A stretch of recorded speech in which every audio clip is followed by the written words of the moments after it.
A response from a nationally recognized evangelist pastor. Hello, everybody. This is Jim McCotter again. Welcome. I just received an email reply from a very influential, nationally recognized evangelist pastor that I expect a lot of you would recognize.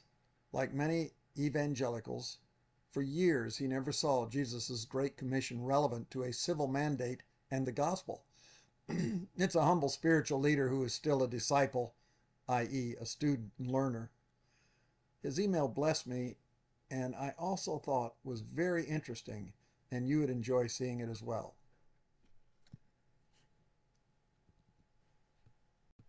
He sent it to me today, January 11, 2025, at 11:29. To Jim McCotter. Subject regarding disagrees with Jim's, quote, Christian nation approach, end quote, which I just sent out earlier today. Jim, amen, exclamation point. Keep preaching it, exclamation point. One thing you may or may not have considered that may help our brothers who don't see the importance of government and the gospel, colon. More than 1/4 of the book of Acts, 8 chapters, deals with Paul's legal effort to directly influence government. Why did he do this? Was it only to evangelize governmental leaders? Was he challenging pagan governments with the claims of Jesus being Lord of all? Why is so much of the book of Acts dedicated to this aspect of Paul's ministry?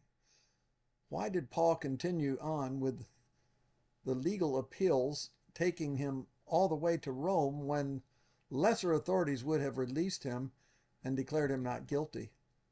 These are significant questions that I don't think very many of our brothers who would disagree with what you are saying have ever pondered. But I do remember before I saw the importance of Christian government, I often wondered why so much of Paul's life, 8 whole chapters in Acts, dealt with this. It simply did not fit my paradigm at the time. And I doubt it fits the paradigm of whoever wrote you the letter in the article you just posted. God bless. My reply was to him this. And I wrote him, Brother, thanks so much for your email. You so encouraged me. And your thoughts on Paul and Acts were really interesting. I haven't had any doubt for many years that God is not interested in the church to be looking inward all the time, but equipping the saints to do battle with the world outward, from the top most powerful authority in the nation to the lowest person in the city.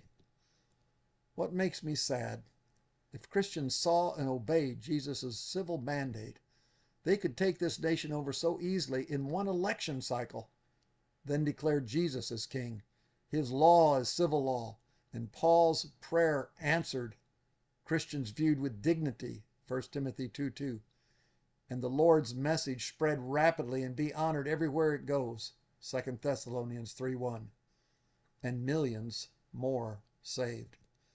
As Abraham Kuyper, Dutch politician, said, and I quote, there's not a square inch in the whole domain of our human existence over which Christ, who is sovereign over all, does not cry, mine, mine, exclamation point, end quote.